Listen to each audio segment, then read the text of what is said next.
Hey Alpha Fam, welcome back to another episode of AlphaCommission. Today I just want to go over something cool that happened last night, which was a little bit unexpected, but at the same time, uh, you know, kind of predictable considering that Bitcoin has been just falling, dramatically for the last, couple weeks. And so, we did actually bullishly recover support and bounce up. And when I say bullish, what I'm really saying is that we didn't just, recover the support that was right above where the diagonal support that we held on to, that we wicked down to, but we recovered it here. And that would have been a very interesting buy-in spot, where you could have put your stop loss down here, perhaps, and then you buy on the confirmation, right? I have all of these supports marked out all of the time. And so if we wicked down here, and then we just played with this support right here, but you can see our price action was just chopping through it. But then we bullishly sat on top of it. And again, these lines were marked out in advance. They weren't marked out after this price action happened. It was marked out in advance. And you can see right here where we had support in a very similar way. We had support, and then we bounced, and we bullishly caught it again, and then we bullishly made another higher low. So again, and then we proved it again here. And so if you were trading this area, you could have put your stop loss under here somewhere, right? Wherever you wanted to. You could have put it under these type of supports, but wherever you wanted to put your stop loss under your entry, and then as soon as you had a confirmation that support was holding, you could just trade a little range. And what you don't want to be doing in a downtrend is trading too long in the range. So you do want to take your profit whenever a great moment comes up. For example, we hit this resistance here, and or we touched the, we got above certain fib lines, or not fib, but certain EMA levels. And you just want to take your profit if it looks like we're turning around at all, because this whole thing can just spill over and go one more level down each time. And so we're doing the same thing right now, where we dramatically fell. The whole market fell into shock when that happened, because we're reaching these very, very critical levels where if we lost 39,000, which we did temporarily, it could have been game over for Bitcoin, and then via Bitcoin the rest of the market, because Bitcoin's the market leader in crypto. But it was a little bit of a bear trap, I would say, a little bit of a fake out. Not sure what was going on, but the market makers in the crypto industry obviously were using the Easter holiday to liquidate people. They liquidated everyone who got bullish up here. They got liquidated everyone who saw this as an uptrend. And by the way, technically we're still in that uptrend, because look at our price action right now. Higher low, higher low, higher low, higher low. Fake out on Easter? If we could put in another higher low, technically this body right here would still be, moving up. This price action would be moving up. And this was a fake out to the upside, so that was kind of a bull trap, and this was a bear trap. And so they liquidated people both ways. You see how that worked? Liquidated people both ways. And so knowing these resistances and knowing these supports, and again, like this yellow one was a diagonal, and this green one was a diagonal, and this dashed one, that's kind of the middle zone, that's also a diagonal. So these diagonals were very, very helpful in determining where the price action might go to. And of course, we also see that the horizontals were as well. These horizontals, right here, right here, right here, right here. It's just very important to have those horizontals as well, because in this case, that horizontal gave you your confirmation of your uptrend, right? And if you had bought in right there, man, you had an amazing play. I may have gotten myself a little bit too bearish, but again, I know the importance of this region, and we had lost it. But once we broke back up inside, my mind changed, and once we took out this level right here, I'm very open-minded to a possible reversal. I'm not convinced that we're reversing yet. I do think that we still have to take that $41,500 area, basically take out this high. But it's very important for the Stokes and for other indicators, which will then turn bullish to, at a minimum, get 41,500. And then, more importantly, we have to actually get, this kind of $44,000 to $45,000 region, which I do think that we have a hard line here. Just like this has been very good support, this has been very good resistance, and I personally don't think I think we could possibly see a fake out. I was talking about this in the last couple of videos. I think we could see a fake out in this region, maybe wicks or something sort of like this, right? But that ultimately we are being compressed forward, and that compression looks something like this, where we're right here. We need to get above this midline. Maybe we played this range a little bit, whether we pop out this way or we pop down again this way. I'm not sure. If we do hold this area up here, then I am open-minded to this all have been being just a major bear trap, and maybe we do end up getting above this purple line that I was talking about, which separates the top of the chart from the bottom of the chart. Basically separates all-time, new possible all-time highs from possible lows. But we're a long ways away from that. But the one thing that I want to say, to be really fair to both sides, because I'm not a moon boy and I'm not a doom boy, right, is that we have about the same amount of distance, right, from here as we do to down here. So, we're right in the middle. We're right near that dotted line. Like, this dotted line, it has importance. It's not BS, guys. Like these lines that I have on my chart, this stuff isn't BS. And what I was telling you in the last video is that this was a natural bounce point. When we got on this yellow line, which is the 200 moving average on the 3-day, this is a natural bounce point, and I told you guys very, very specifically that we have a lot of support underneath it, and that it is a natural bounce point, and don't be surprised if we get a nice bounce off of it, like we got here, which was a huge run up, like we got here, which was a huge run up, like we got here, which was a huge run up, and all we had to do was capture that area, right? And these supports, these green horizontal support lines, which are weeklies and 5 days, they have just been the kind of like the anchor that holds you in place, right? So that you can launch something off the deck of the boat, right? These things have just anchored you in place if you could hold them. And then then I mentioned our last resort is this dotted line. And all these lines are converging to the same region. They're all going to converge here. And they appear to be magnetically drawn to this kind of black hole. And this is the region where I do think that we're going to capitulate if we're on the wrong side of this dotted line.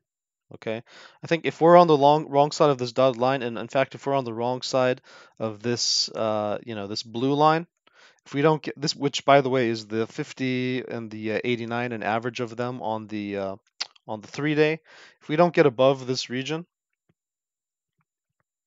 then I think it's game over. I think we're just going to spill our guts downwards. We're going to get squeezed to the downside on one of these very high time frames, almost a weekly time frame. And so that's going to be a very powerful move to the downside, which is why I have these verticals marked here. Okay? And so that's what I'm warning you about. I'm not predicting that. I'm not predicting up, and I'm not predicting down. I'm just saying that, if as we get compressed in this area, the longer that we spend under this dashed line, the more likely we are to get powerfully squeezed to the downside, which can be a catastrophic fall that we haven't seen since 2018. This is the exact same setup. With the EMAs, with all of those levels that I point out, it's the exact same setup. And so you see what happens if you don't get above that dashed area. Like, this is what's going to happen. And the opposite is also true. If you get on top of it, you have the chance to potentially squeeze upward because you're going to have a lot of volatility in the market. You're going to have a lot of uh, you're going to have a lot of room for market makers and for different people to take advantage of either fear or greed. And we could see a shoot up to, the mid 50s or above. We could even see a new all-time high. It's just I'm not going to talk about that while we're on the bottom side of this and while we're in a downtrend headed towards the bottom of it. Now, if you look at the current price action, technically speaking, we're getting in that zone where we can start talking about a possible uptrend. And this wasn't an insignificant move. This was a very important move, and we have to see how it plays out. Because this thing does have the possibility to get us back into this region. And if it has the possibility to get us into this region, it can bust us out of this wedge, and it can possibly, grind out this area, which won't be easy. You see this, right? It took a lot of effort. It took here, it took here, it took here, it took here, it took here, and then it still failed. It still failed, right? So this, like all this work that we did to break through this area, we may have to do it again, right? We may have to do it again, or at least it's not going to be easy. It's not going to be easy, and so that always gives us the risk of sending us back to the downside. And by the time we start crossing these lines, I just project that we're going to be in a very vulnerable position. Like this is a vulnerable position. It's not it's not what I predict, in terms of predictions, right? Quote unquote predictions. I'm not calling that we're going to be squeezed one way or the other inside of this area. I am calling that this is a highly, highly vulnerable area for the market, and that, a lot of powerful moves can come about once we cross these lines. Very powerful moves can come about. It could happen before. It could happen when we break this wedge, clearly and have a clear direction. It could happen before this line. But my guess is that we're more so in this wedge between this yellow one, this kind of orangish yellow, and this baby blue one, that we're more in that wedge. And that this is just our critical life support down here. Okay, like if we lose all of these supports, that's our critical life support. And once we lose 37, like it doesn't matter whether we're before this or after it, like we can still go down. And same with this one, like same with the purple line, right? If we get on top of this purple line, you have no choice but to be bullish, like no matter what. Like why would you be bearish if you were up here, right? So same principle is at work. And, there is a higher likelihood of breaking to the downside right now, but it's so close that I just wanted to give a fair chance to both sides. And again, we did get an extraordinary pump today. There's just no question about it. We got an extraordinary pump, which this is a more bullish move than this was a bearish drop. This pump up is more bullish than this drop was bearish. So just, always ground yourself. Don't be a doom boy and don't be a moon boy. And we did kind of see this type of action get front run by Luna. Luna actually took out some critical areas as well. Very interesting. Very interesting what Luna did here. It was a nice 16%. That's insane for such a high cap as Luna.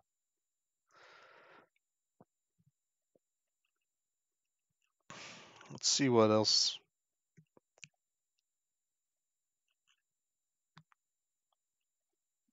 These are just random.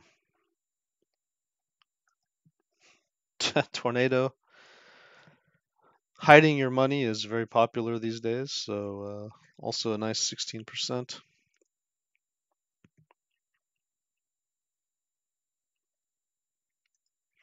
Now, I was in this coin. This is a very small cap. I'm not sure what it's doing exactly, so I'd stay away from it, but it did have a nice move.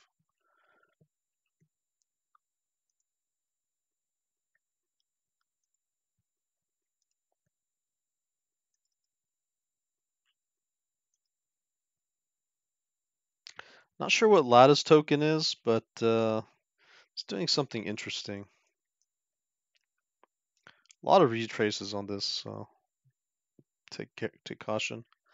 Again, another privacy coin, Monero, right? Look at this pump.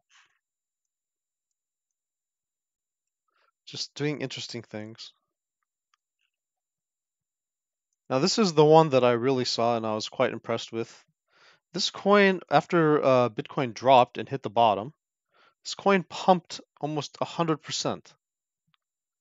Just crazy. But it has these spikes, so I'd be very careful with these low caps. Just this could easily just completely wreck you. You can see like this pump right here. It pumped 300%, and then it came all the way down. It came all the way down. And so it only ended up being an 18% pump if you caught the very bottom, which you probably did not. And so it's probably more like a 5% if you were able to kind of catch that, right? And so just be careful because, don't FOMO into these things necessarily. It might take off, but you know what? More likely than not, this is some type of fake out. I mean, the chart may be turning around, but just be very careful when you see these things on the charts right now.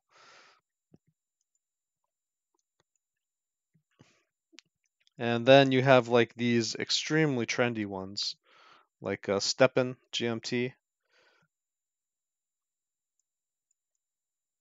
And I'm not sure what this is doing, but this is just this is a social phenomenon right now, right? So yep, I was hoping that we would actually get some crazy retrace because I was just thinking that this was just a regular, a regular S coin, but it ended up putting it in horizontally. Its correction, you see, it corrected to the 89 here on the 4 hour. It did. It came right here to the 89 twice actually. And I was expecting it to come to the 89 right here because usually when the coins go parabolic, they come back down, and that would have been a kind of nice spot to like step in on the 4 hour here, just based upon some of its past behavior. But the social media just took over on this coin, and so probably if you've been on crypto Twitter, those type of things, then you probably have heard about this coin and have been watching its strange movements, right? So yeah, the thing's pretty bullish. And then a lot of coins are just going off after being suppressed. But the thing is, look at this, like half the market is really repressed still and not doing anything. Or just up like 1%, right? Something like that. Let's see how Shib is doing. Right, like they didn't recapture their levels that they lost. So they're down actually after this move. Down 8%, even if they're up, 4%. Just overall, they're down. A lot of these coins are just, kind of down overall. Like this doesn't look too healthy actually for Solana, right? Basically, they just recovered support. And it does kind of correspond with what's going on in the stock market. My friend Crypto Retta made this kind of like stock list. It's got like everything on it. It just kind of like overwhelms me. But it's nice to just kind of scroll down because you can kind of see like, yeah, there's a ton of red on the board. It's just one of these 50-50 days. And why could that be happening?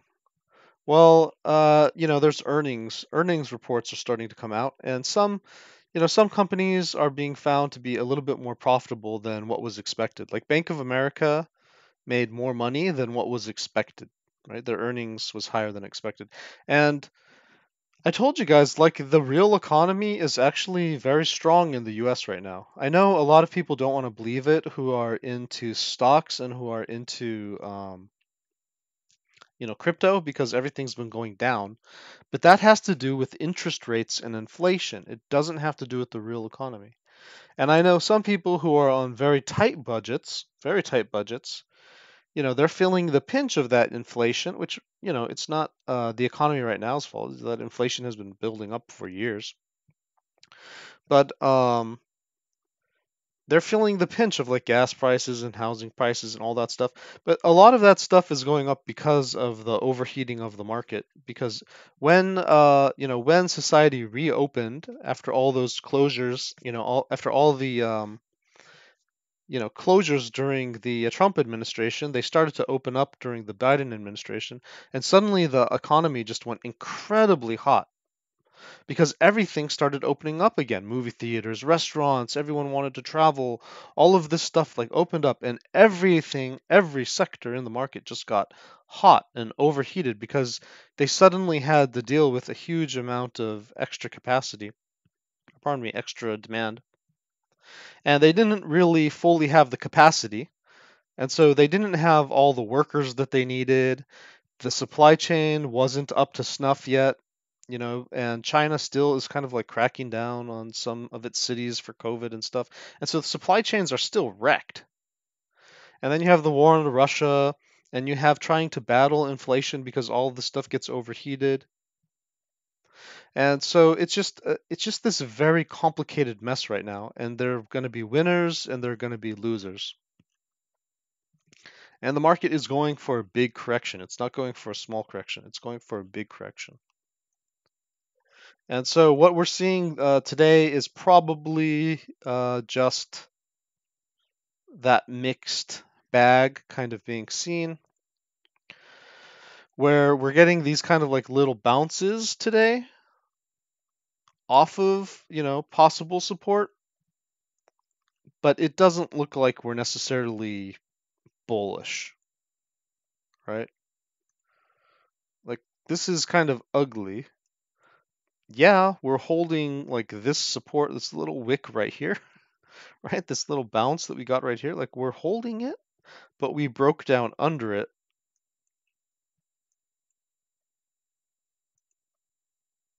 Like, yeah, we got a little bit of bounce based upon earnings, but are we gonna come back? Are we gonna continue to come back down lower? Like, this doesn't look bullish.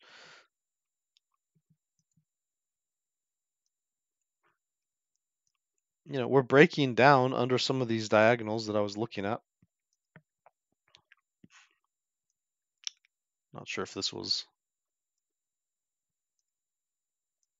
Must be like that.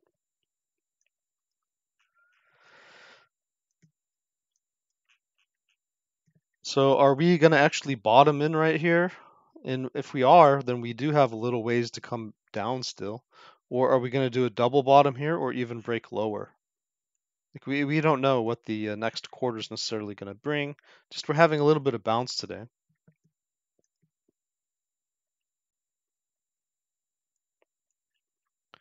This isn't pretty. I mean, it's not bad, but it's not pretty. It's just holding support. And it looks pretty pathetic, to be honest. The last time it made this type of structure was right here. And then it wicked below down to the next one, the one under it. So could that happen again? Maybe. Maybe this diagonal is kind of supporting it. You kind of see this diagonal here, you know. So for the Russell 2000, I don't know. Maybe we could break down again. Maybe we're going to have support. But it all just looks, very ugly. Just looks very ugly.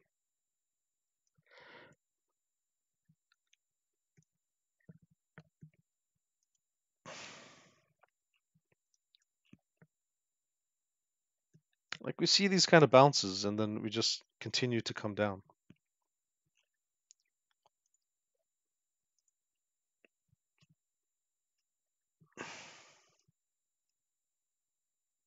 Like this doesn't look right.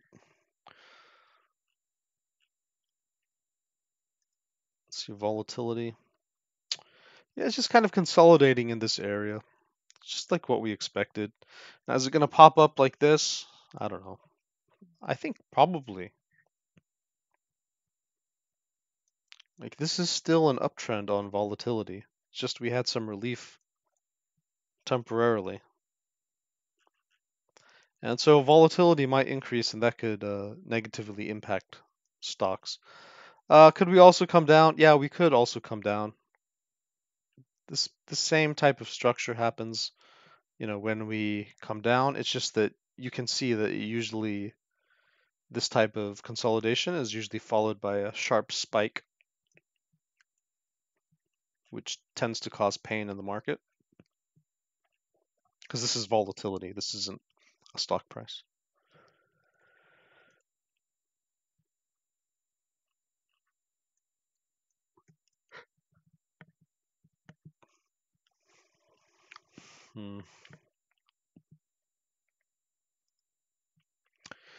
Taking some profit on gold, but just checking the 20 on the 4-hour. Let's see the daily. Yeah, daily looks pretty good.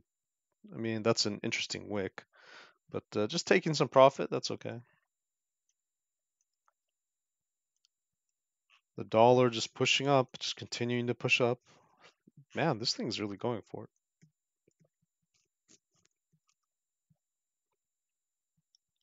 It is in kind of this retrace area, but yeah, that is pretty bullish, which isn't good for crypto. Or I should say typically isn't good for crypto.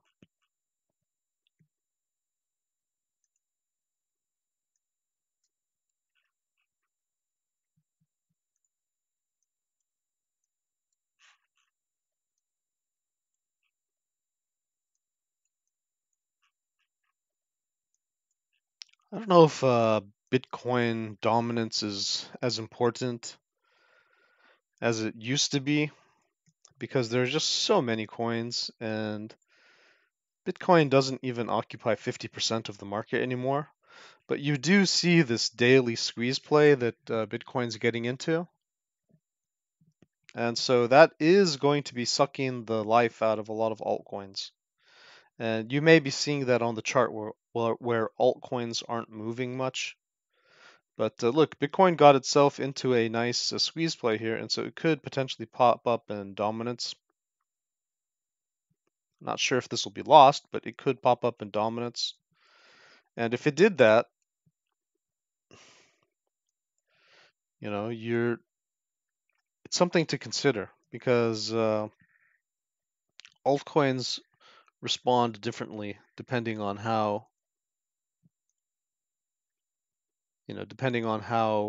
Bitcoin's dominance is going.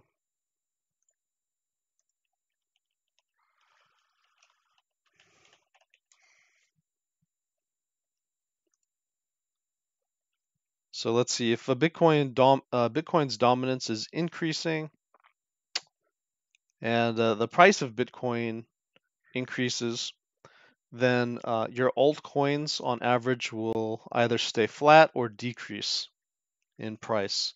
And I guess the logic here is that, of course, Bitcoin is basically sucking up the money from the market, right? Like the market makers and the billionaires and everything are suddenly putting their money into Bitcoin.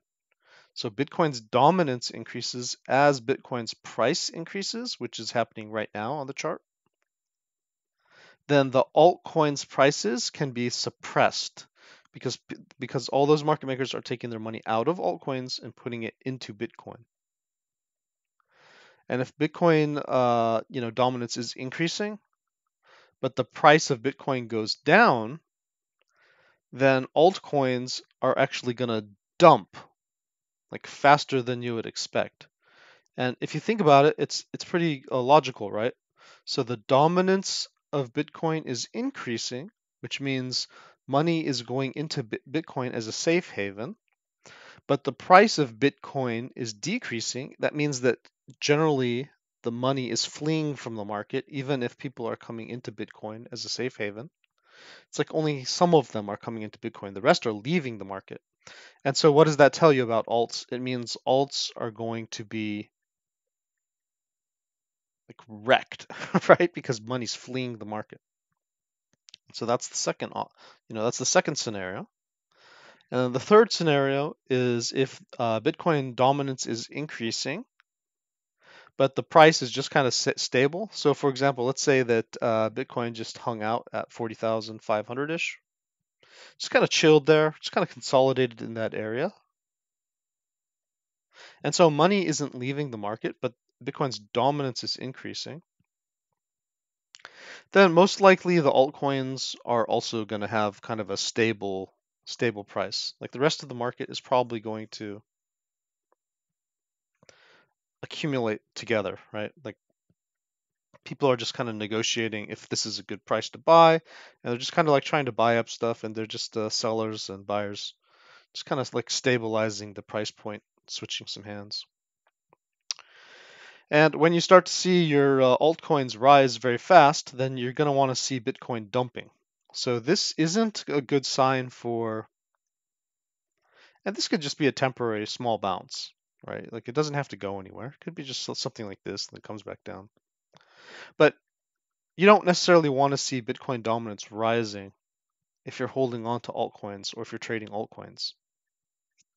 You want to see Bitcoin's dominance decreasing, kind of like this, where you had kind of like a mini alt season, right? But it has to go with BTC's price increasing. So BTC has to be going up in price while its dominance is going down. And that just means that a shit ton of money is coming into the market, and like more money is going into alts. That's all that it means. And so, if you see Bitcoin's dominance come down and the price of Bitcoin is increasing while its dominance is going down, that indicates to you that alts are going to fly or that they are flying, and you might want to catch that wave. But again, as Bitcoin is rising and as it's getting a squeeze play to the upside, that's not good for altcoins. At best, you can expect stable prices, which is why we saw all the altcoins only moving like 1%, right? Although of course there's like key like players like Luna and all those guys, like and the really trendy ones like GMT. Yeah, those ones do move. But in general, you saw like almost everything just like balancing out like 1% up maybe. Some of them are still down from yesterday. And so again, that's related to Bitcoin dominance. All right, guys, I don't want to take too much time on this video today. Just kind of a follow-up from yesterday's video. So, yep, that was your alpha for the day. Stay safe and happy trading, guys.